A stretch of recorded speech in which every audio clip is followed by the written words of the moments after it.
আসসালামু আলাইকুম প্রিয় এইচএসসি শিক্ষার্থী বন্ধুরা, তোমাদের আজকে আমি শিখাবো কিভাবে তুমি ক্যালকুলেটর ব্যবহার করে মাত্র 10 সেকেন্ডে রূপান্তর করতে পারো। সেটা হচ্ছে, দেখো আমি তোমাদের একটা রূপান্তর দিয়েছি, সেটা হচ্ছে যে বাইনারি থেকে ডেসিমাল।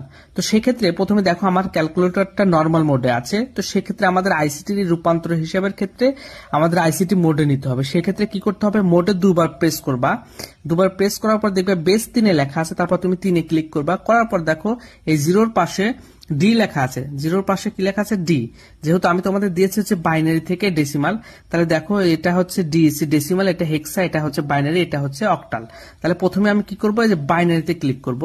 বাইনারিতে ক্লিক করলে জিরোর পাশে কি লেখা উঠবে, বাইনারি বি লেখা উঠবে। তাহলে আমরা এখন কি করব, বাইনারি যে মানটা দিয়েছি সেটা তুমি তুলবা 101101। তোলার পরে কি করবা, সমানে প্রেস করতে হবে।